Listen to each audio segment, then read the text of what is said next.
baddewo okubamanyisa omutindo gwe tulina ogusobola okubayamba okulongoosa omulimu gwabwe.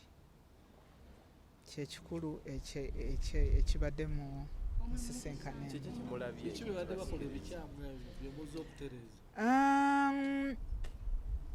UNBS kwegamba ensisinkano eno egitegekedde ebbanga kubanga era twali twabasinkanako okukola omutindo guno, naye ogenda okulaba nga ebintu ebimu ebibeerawo naddala nga mu nnaku ezenkulu ebivulu bibeera bingi, naye mu kukola ebivulu ebingi ate ensobi ezimu we zijjira nti ogenda okwetegereza nga abantu abamu emabegako abaafiira ku ssaawa ya Queen waaliwo merry go round abaana kwe baali beesuubira, ebintu ebyo byagwa, waliwo abantu abaafiirawo.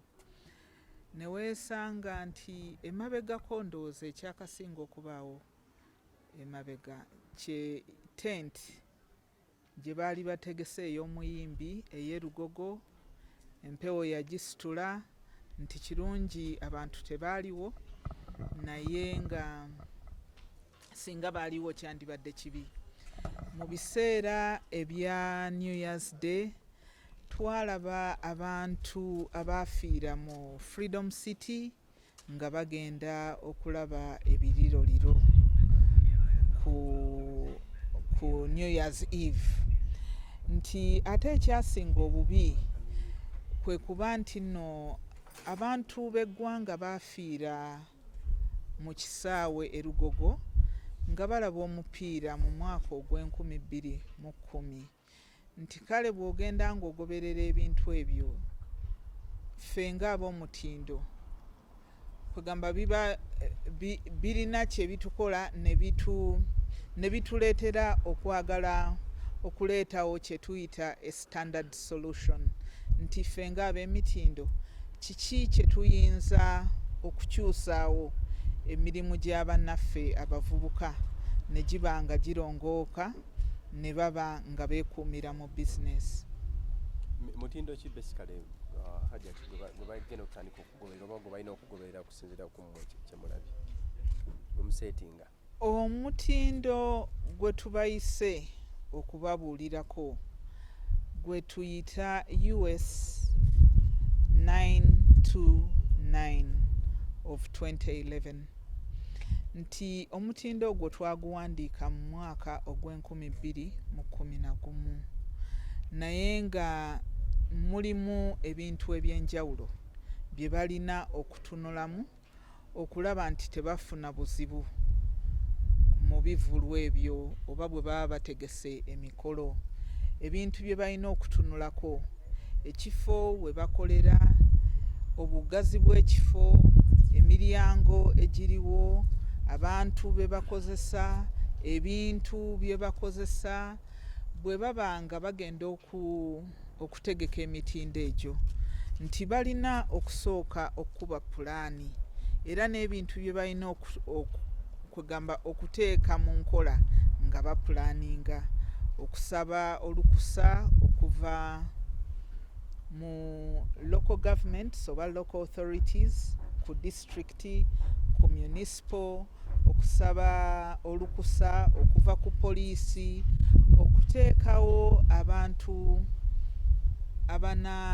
abanaayamba abo abantu ababa bazze oba mu bivulu bwe baba bafunye obuvune, engeri gye bayinza okulwanyisa ebigwa tebiraze ng'omuliro, engeri gye balina okulabirira abantu abo abangi be baba baleese mu kifo ekitono, ebintu ng'ebyo. Standard nnene nnyo erina peegi 108. Hajati mukwogera wayogedde ku bakozesa ebiveera n'ebikutiya mu kutegeka ebivulu. Yesebo. N'oyogera ku miti egikozesebwa mu kuzimba stage. N'oyogera ne ku materials endala ekozesebwa ku stage. Ebintu bino byo balina bikolera ki?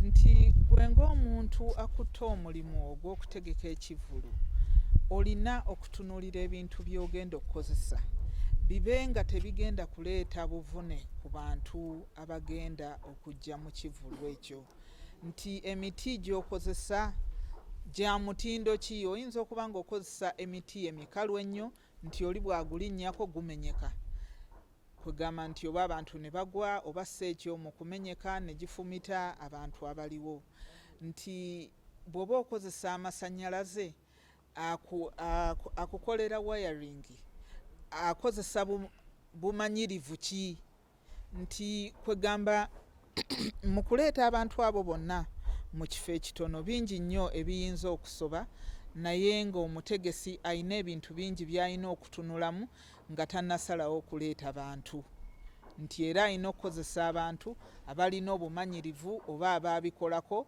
ne baba nga omulimu bagukola bulungi ate ne gubeera nga muyonjo. Kati okakasa omutindo ogwaja ti tulaba ttiimu ya UNBS nga ejja ku buli kivulu okakasa zino embaawo zituukiridde, tenti zituukiridde, ebiveera bituukiridde, tulaba ttiimu ya UNBS ng'ekola omulimu ogwo, mugenda kyenfoosinga mukyo?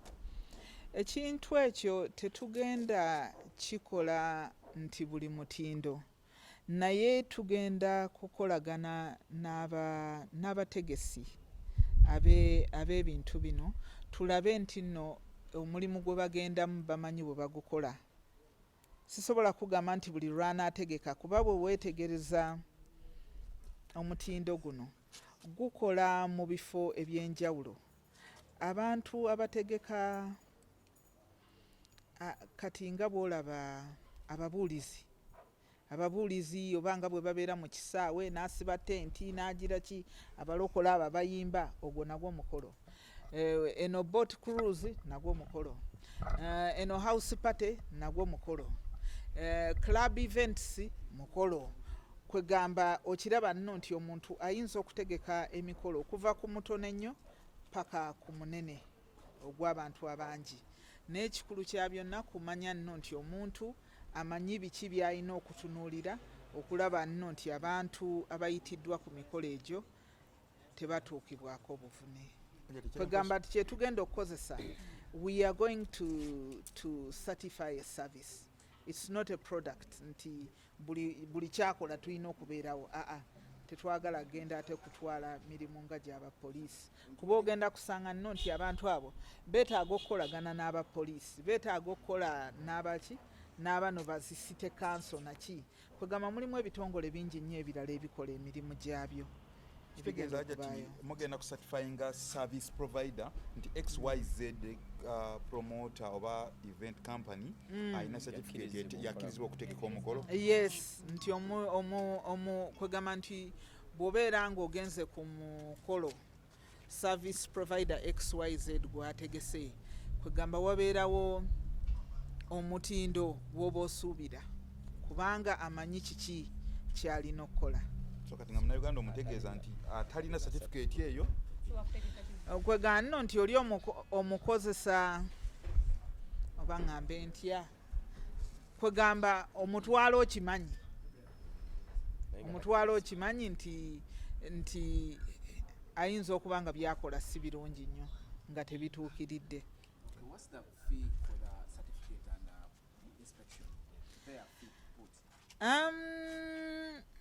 Fee naki waliwo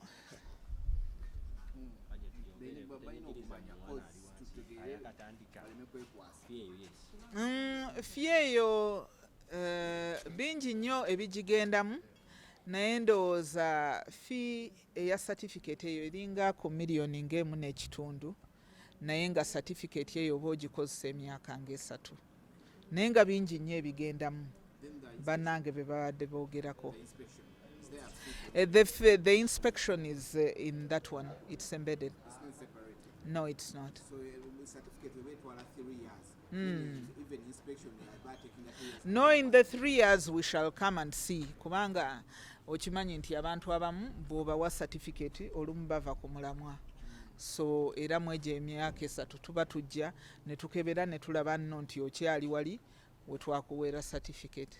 So it's all counseling anytime.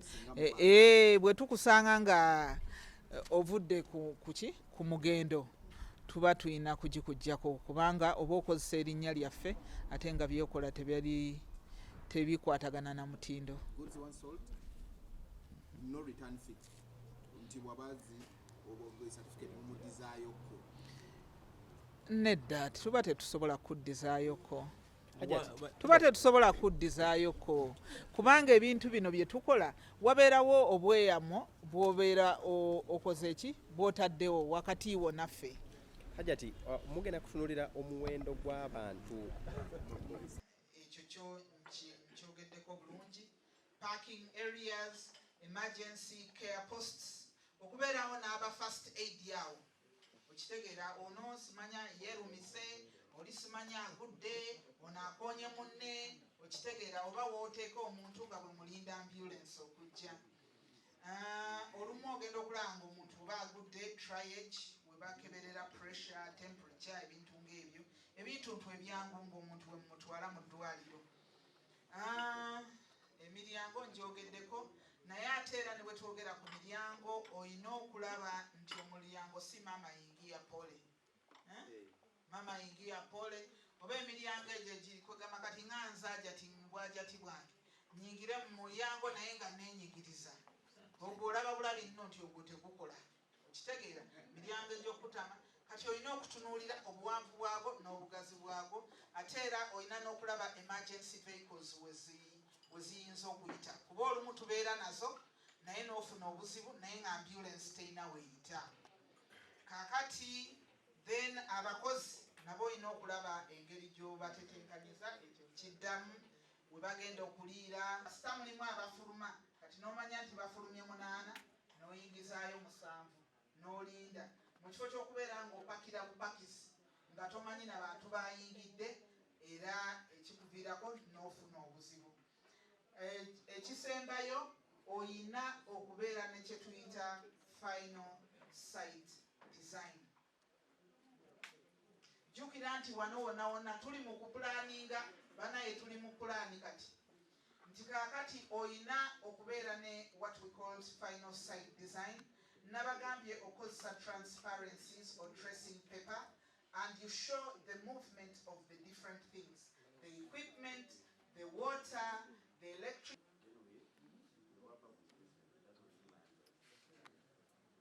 Ndowooza muwulidde omukulu bw'agambye tusooke tumalirize. Mwebala okumpuliriza kambawe mwami Kasozi.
Nsaba okuddamu okubabuuzaako era n'okweyongera okweyanjula.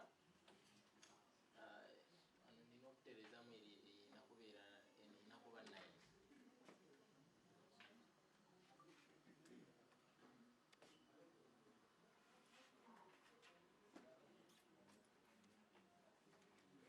n'okweyanjula amanya nze Kasozi kitukaganye n'omutindo newabeerawo okukebera okwoyo omuntu alinamu interest oba customer wo naye ne cost yaffe tufuba okulaba nti akasente konna kosasula kagenda tufacilitatinga mu nkola ya mirimu kubanga nga bwe nkugambye tuli gavumenti tetulubirira kukola profit era for your information kino nakyo kankiyiseewo nti sente zemutuwa actually tezimala sente UNBS teziyinza n'obutamala kukola mirimu gyonna UNBS gyekola ekitegeeza nti ffe tetuliwo kukola magoba wabula tuliwo okuweereza mu muntu munnayuganda tufuba okulaba. So they must be planning, they must be even what we call mute operations. These are dry drills. When there is no, we bring a few people, we test the music, we even tell a few people to go there and jump a bit to see whether the platform is firm enough. Because in the night, those people, you find Kanyamas, very many people are jumping on the stage. So even the type of timber, quality assurance, the type of timber being used to build the stage must be determined. Because you can buy, because of Njaulo, you buy very weak, no good and very weak timber, which if people stand on it, can what? Can break down. So yes, so this one really has to be done very well. Fireworks, because of evading money, Madam Doctor, these people have gone to the extent of even forging. There is a case of investigation of forgery. When you talked of Nyege, I was the head of operations in Usob. But a man came with a letter which he made from Nasa Road, claiming that it was from the head of operations Uganda police. The man ran away. We are still looking for him. I have not got him. I will not mention the company because the company can be blacklisted forever. But the man came with a letter. Do you know? Like now, Madam has been presenting here. So it has NBS. So 1, 2, 3, 4, 5. So he photocopied the first page, then he went to the second page. Now God does not sleep, or as we are fasting Ramadan. Mwana ekyabadde busabala. Yagenda naggulu n'afuna clearance. N'asasula ssente ze mumusaba eza poliisi. Ng'omwana oyo yategese ekivulu ng'omuyimbi omunene ye Giovanni Luzinda. Ng'ali mu kunoonya abantu 200 ku mutwalo ze miliyoni 2. We yatuuse ku poliisi RPC n'asayininga n'agenda ewa DPC Kibuye Katwe. DPC Katwe n'alikomendinga omulala wa poliisi agende ku ground. Omwana oli wagenda okukolera akavuluke. We yatuuse ku ground n'akomawo DPC mu kunnyonnyola yangambye nti oli eyagenze yamuwadde lipooti nti wagenda okukolera wafunda ate awamu agenda kusibawo ekiveera. Ebintu bino bye muleese byakatandika. Mutusanze tuyina enkola gye tukolamu nga ba shareholders mu mulimu guno. Nga tuyina ne level mwe tutambulira tetwenkanankana. Tutegeka ebivulu ebinoonye miliyoni 5, ebinoonye emitwalo 8, omuntu ayagala ofiisi emitwalo 2, naye nga naye ategese kivulu. Incident eyabaddewo yawunzise nga poliisi okumukkiriza okukola ku lunaku olwo nga bamusabye miliyoni 1 nga wendi. Nabaddewo ne Moses ow'ebyuma navuze mpaka Lusaabala nga bamusabye miliyoni 1 ng'ekivulu kyakoze kinoonya emiliyoni 2 ate nga emiliyoni 1 bagimusabye mu cash tebagenda mu negotiations za mulyango. Twanoonyeza ssente ne twekubakuba ne tusonda n'asobola okiryalinga poliisi. Batusaliddeko emitwalo 2 n'asasula emitwalo 8. Twabadde tusimbula tuvaawo ku ssaawa 3 enkuba n'etandika okutonnya. Oyo omwana yayingidde amabanja lwa kitongole kya poliisi. Naye nga mwamuggyako omusolo okusooka okugenda okukiryalinga ebbaluwa eyo. N'olwekyo mbasaba mutulambike mutubuulire okufuna clearance tutandikirewo ewatuufu.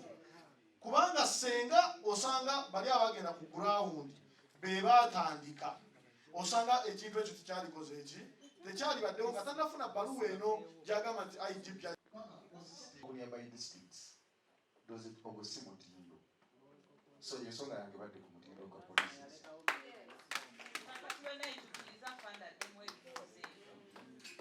Genda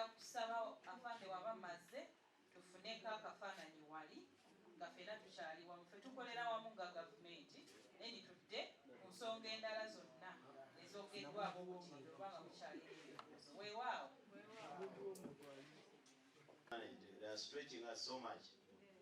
Accordingly, there was a mistake. Even recently when we had a meeting, there was a mistake where, I don't know who said it.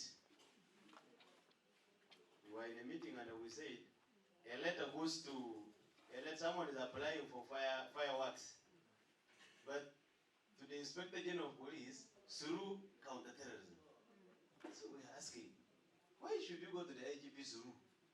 Yet the IGP heads all the departments. So that one was being corrected, that you only wait to the Inspector General of Police request for fireworks blast. Then afterwards, as with SFC to clear. Because now SFC is involved in fireworks, whether you like it or not. So that one we are also correcting that one. You don't need to go through CT now. You go to IGP, IGP will direct CT. So the directives are from IGP direct to CT, then it now flows. CT now are the ones to liaise with the SFC, and then the letter is what is designed. So all these components are very important. The dog is for sweeping, that the fire then has to what? To come in. The problem has been a little disorganization. Like for Nyege, we sat, we organized the budget, and the money was passed. So the amount of money was passed, and it was not even for Kampala. It was brought up to. So we have all who are there. We sat down and we budgeted for that small money which was given to us, and we gave all components. So for us at the headquarter level, we should design and say. But for us at the headquarter, there is no money involved at police headquarters. If someone is charging you money to clear a letter, that one is a bush law and we should be arrested. Honestly, that one I say to the authority. Actually, I sit near where the secretary types letters. I even witness you when you are committing offenses, giving that the secretary of ours some money, someone, but from your good heart, it is no longer. She doesn't ask because I know her. She is, but she doesn't ask anybody. But you, I see, police is to serve the country, to protect and serve the people of Uganda. So, but there is now this non-tax revenue which came in that any officer who is working. But there is a book, RPC, DPC, DSO. I'm going to leave here when I've left with my number. Because for me, it's police operations. And I'm the commander at that squad. I don't sleep. And my wife is aware that I do that. So anytime you call me, I pick for sure. Yes, during the charter fast, I was the one coordinating all these messages that were going on around the country. And now, right now, we have cameras. We have a very beautiful national command and control center which sees the country. So even if you are in Mukono and you are shooting fireworks and our camera can see you, we are able even to see the DPC. There was an OC who was bragging in the chairman there that they tell him to call me. We sorted him very quickly. Very quickly, he was saying, tell Mr. Mading to call me. The deputy director of police said, how? AIP? Tell him to call me. Because the fireworks event organizer was saying, so go I cannot.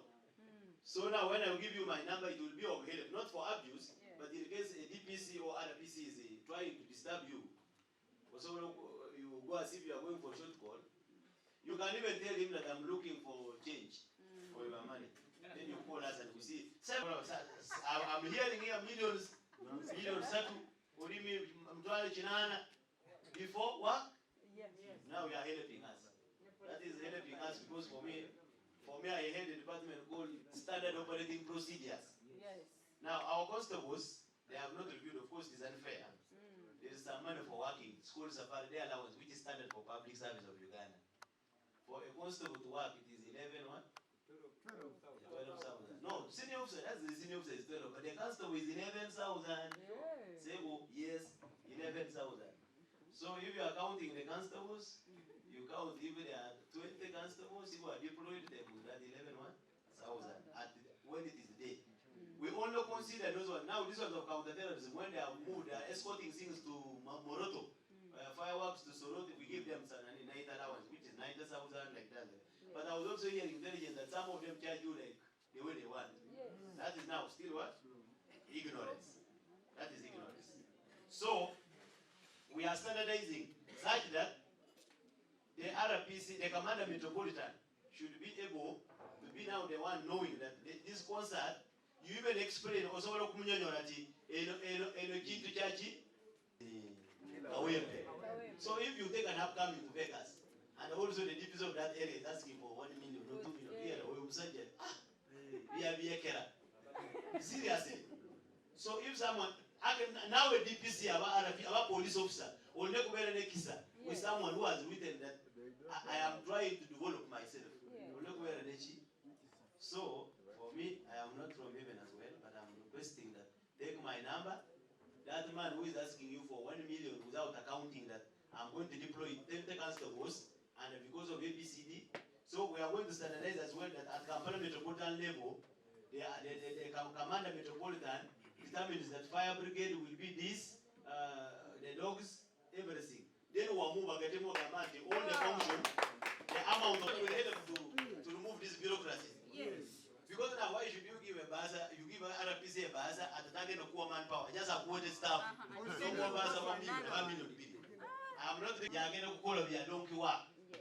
But if you have put a baza at the RPC, okay, look deep is a Bugama and never book of again of call to Kumi. So you see there is a problem. So even me as an ambassador of Inspector General, I have picked this. It will help us. You know, we are learning, we are planning, we are shaping every day. Yes. So all your concerns are going to be what? To be solved. Then this man of mine, this one of cash. By the way, we have also police. You can also give evidence. I've been in DPC all over Uganda. Policing very many concerts without a shilling. Police. That one also I want you to put a tick. That you have ever gone there and have tabase, or DPC not taking Nagamata, yes. No, there are some. I'm telling you not to work about to know about commander will be one. No, please. All of them 100%. All of them want time. Pay yes, them sir. before.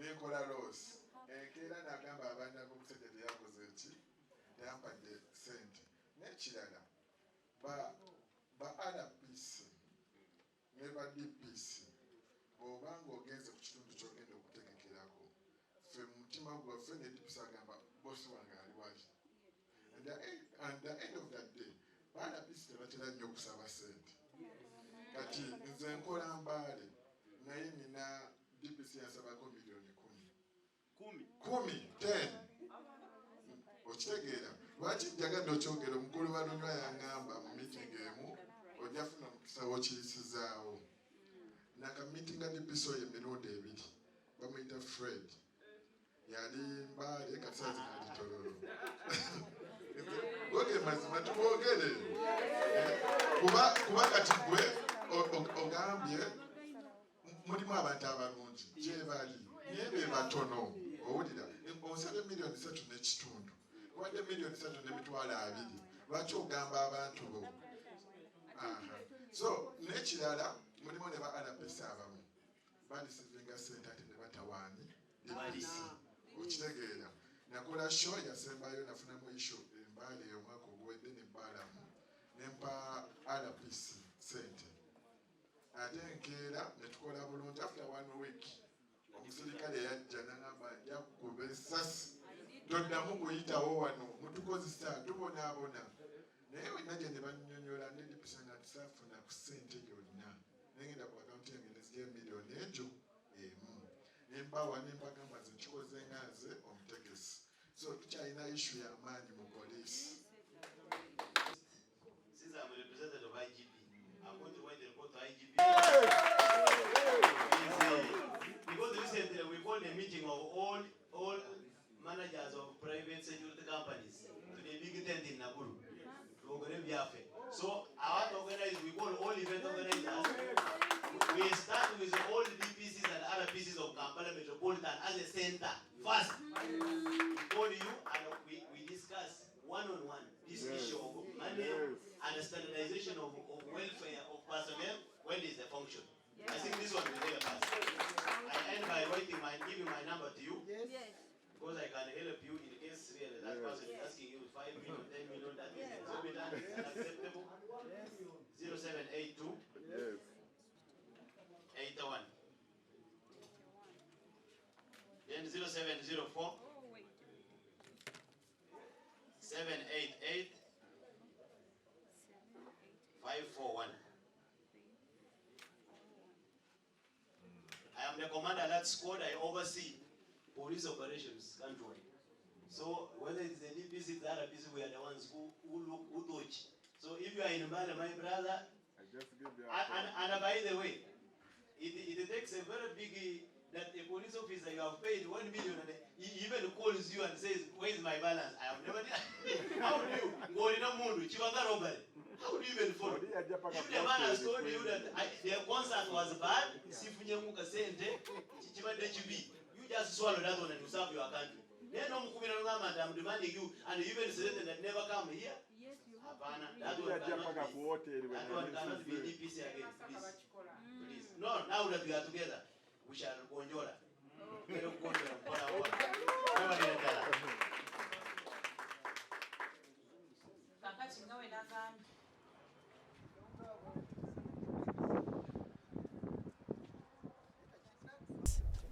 Kulwa nteekateeka stakeholders workshop tubadde tuli leero okusoma abadokita bamaze kutusomesa bulungi nnyo nga basomesa ba events organizers naffe police ku stages za kukola ki eyakuteekako nani ebivulu wano mu ggwanga ekusooka Kampala metropolitan area nga center wa gravity mu ggwanga yaffe.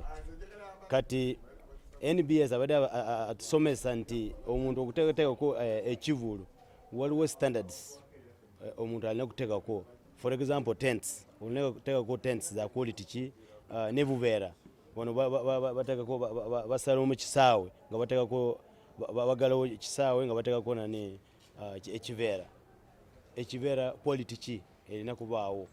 Ate babadde bali kusaba ne aba event organizers babeere nga bagula bateekako sente ba certifying bakole satisfaction ya company zaffe ez'enjawulo.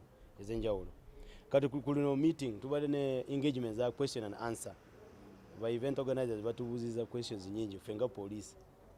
First of all basabye nti to standardizing process ya application ya fireworks ne ya barua ya kukkiriza ekivulu ekivaawo kubanga babadde bagamba nti baba bazungazunga kuba counter terrorism, eruzi traffic, eruzi police headquarters.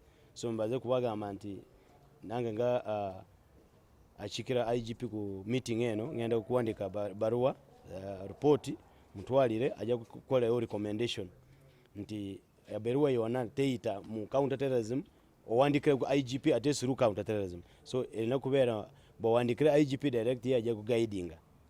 Then omuntu nga kamanda wa metropolitan ajja kuba abeera standardizing ebintu byaki bya welfare ya basirikale kubanga aba event organizers banji ba complaining nti ba DPC baba sente nyingi ba RPC ba DPC saba waliwo DPC bagamba nti asaba ne million 10 waliwo agamba nti nga tompadde million 2 cash ekivulu tegenda kubaawo. So necho tugenda kuteeka ko maybe richiiko ngenda ku proposinga tubeere ne richiiko yaba event organizers bona mu ggwanga ne ba DPC ne RPC mu metropolitan area tubeere nga tukola ki tu brainstorminga ekintu ekyo kubanga waliwo nguzi munda yayo abantu ba complaining ano ateffe tuna ne standards unit, professional standards unit. So tulina kuteeka ko system yegenda kukola ki kugoba eyo complaint aba event organizers bali kukola ki baleese nga complaint ku likiiko eno.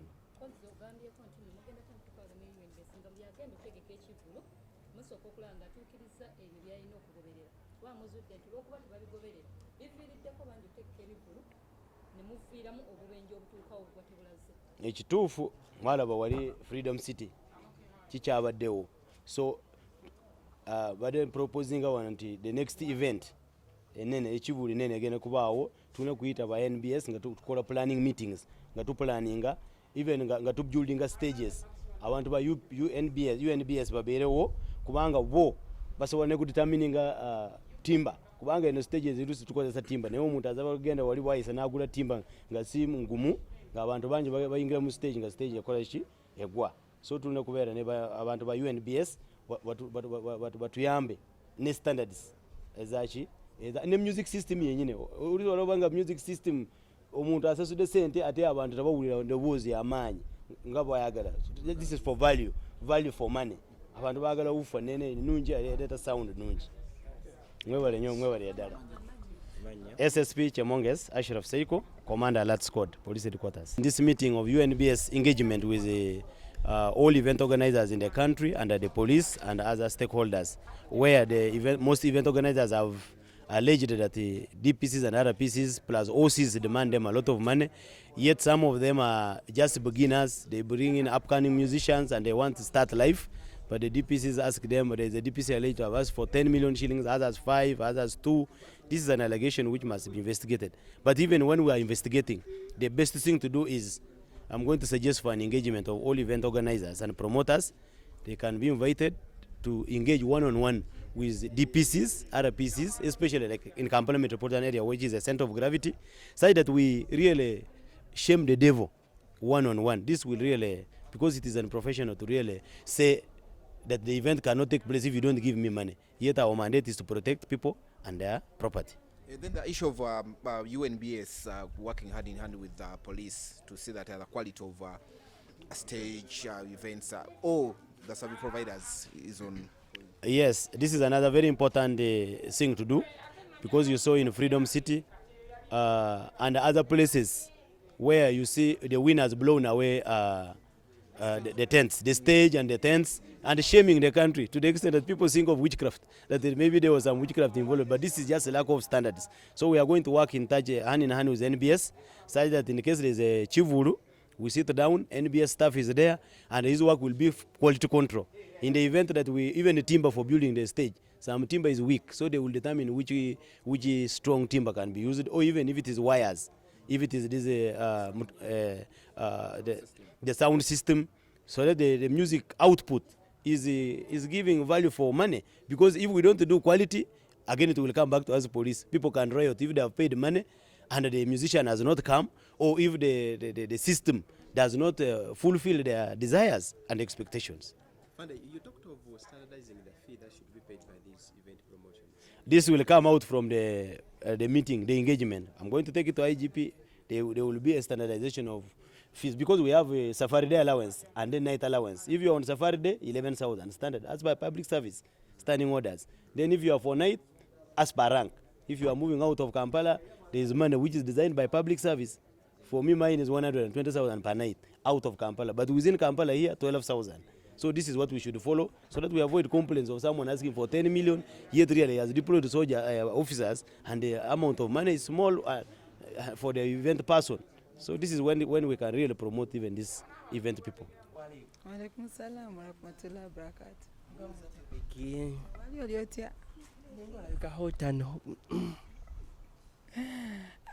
Duwaza mwe sala zamwe. Wala bakasente ngo katuteke karamoja wagenda okusaba sente wasale noganga naye kasoko oteke mu bikaramoja sente. Sigenda sagenda ko kusaba tatange sente. Nene muntu mukulu mwa respect. Yes.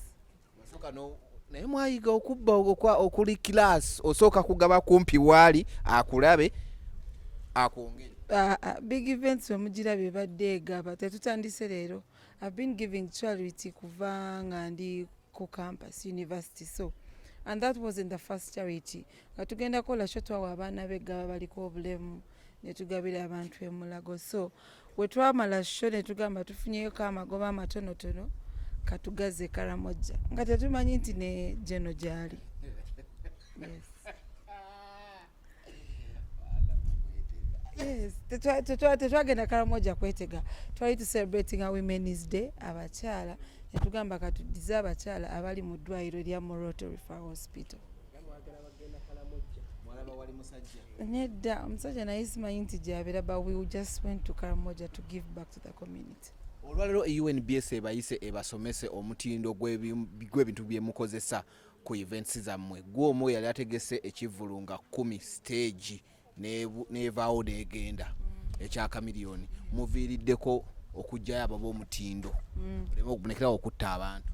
Ab'omutindo bazze naye twagala bajje I think mpola mpola because Omunnayuganda amateeka gajja fine omutindo guzze kubanga gutuyambako okuverifyinga nti for example wetuba tusuubiza abantu wines 2 kweziri ku mmeeza kyo kituyambako nnyo bapromote obutabeera nga tulyaza amaanyi Abannayuganda, but at the same time tulina okikwata mpola mpola to adjust kubanga rules and terms and conditions zaabwe nazo zikalubamuko, so tezijja tandikirawo nti omuntu abadde nesho ku Saturday akimplementing today, so nabo balina otukwata mpola mpola nabo bawulize ebizibu byaffe first nga tetunagenda into partnership. Naye namwe muba mubba abantu mubakwata mpola mpola, lwaki mwagala babakwate mpola mpola? Bapromota tebabba abantu. Ate ogambe olumu wayini muteekako za bitundu. Anti yes, ekyo kisinziira kati bapromota osobola okuba contract n'ogamba njiwadde TV eri oba eri kati woba okoze bwoti oli service provider olumu yatafulfillinga, so eno webeerako ekitongole kino ekitwegattako, so kyo kiba kikonfaminga nti kituufu bateeseko wayini 5 oba 10. Naye nga mukkiriza nti namwe omutindo gwammwe olumu ebintu bye mukozesa gubadde wansi. Yes, osanga olumu nti omuntu kyeyandikakoze si bwe kyandikabadde n'ogamba oba stage ya gundi yandikabadde nyiira bweti oba ekifo bamunyigiriza oba entegeke ebadde ebulamu, naye nga we omanyi omuntu wa bulijjo tosobola mugamba nti kyokoze kibi, so amateeka egajjamu tuba tusobola okukola ekintu ekiri uniform. Tenti gye mwali mukoze kamiliyoni yali ku mutindo teyali ku mutindo? Yali ku mutindo ogw'amaanyi. Lwaki yagwa? Yalina calamity enkuba yajja anti bye birese UNBS, naye kati ngaawo osobola okumanya nti maybe enkuba yasukkawoko ku manpower gwe baateeka wansi, naye nga stage mwali mugiraba yali nnungi, ebintu byali bulungi. Sawa munnungi alhamdulillah. Nja kubayitako otusibuluguke ab'amawulire bakyali bange. Abasiraamu tugenda baddiza in the last week of Ramadan, tuli kutegekawo be tugenda oyita, naye nga yonna gye muli tukuba omulanga abali obubi emizikiti egiri obubi mututuukirireko ko tulabe kye tusobola obbakwasizaako. Yes. Abantu basinga ne bagamba wamufunamu obuzibu ddala mu kusooka wafunamu obuzibuzibu ati first olinayo programu yonna nedda muteeka ekivvulu. Programu etegeka ebivulu nga big events nyingi buli lunaku tugamba tutegekaani NTV, Spark TV, Abani, Bukedde, katuli awo. Nigo tuddamu ngezeseza kukumpewo kuba media kubanga bo tebajja kuvaayo kuyomba kati mba nogeza kuba media, but omuyimbi gwe tugenda oteeka tujja kuba tumulanga waaw biseera ebitali byawala.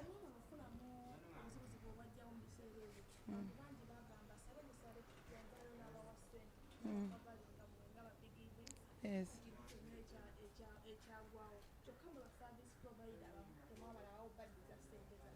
Okay.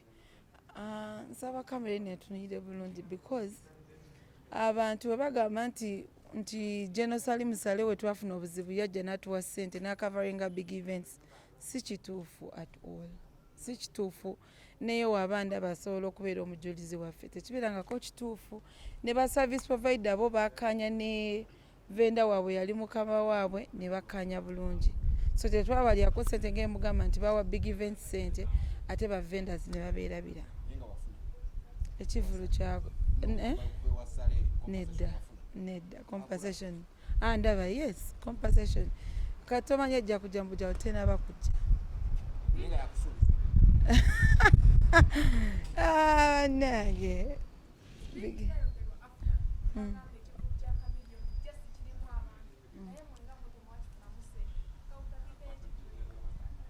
anti kati awo akubuuka kagamba nti ekivulu abantu baali bangi naye nga tekifunye omugamba nti booking yali atya, ye yalabako ku mulyango bullion van zaali meka. ekivulu tosagamba nti ekyafunanga gwotali mu booking abannayuganda. Omuntu ali mu booking yagamba nti bannange nabakulimba naye bafune miliyoni 5 oba 10, naye gwe mu kusinziira nti emiryango ku ssaawa 2 bantu baali balwana okuva eri nga tetulina etubasiza paka receipts wezagwa nga tukubako abantu stamp.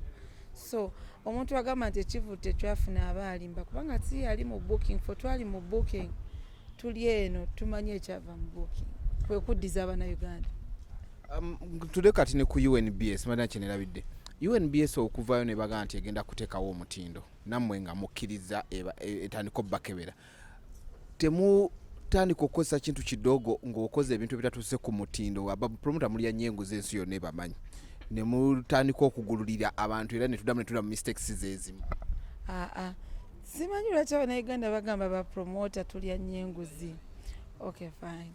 Naye ngaffe bapromota eno gundi wezzeemu ekitongole kino ekizze mu partnering naffe bapromota kabagezeeko balabe tulabe oba tunakipinga omutindo ogwo nti stage nnungi, ekifo kyetegeddwamu kimala abantu, oba nti VIP ng'etwasuubiza abantu ku TV before the show bwetyo bwetegekeddwa tulabeko so that atatuusaganye nga bye bagambye nga bamuwaabira kubanga amateeka enguzi teri nguzi gye tugenda kulya nga bapromota.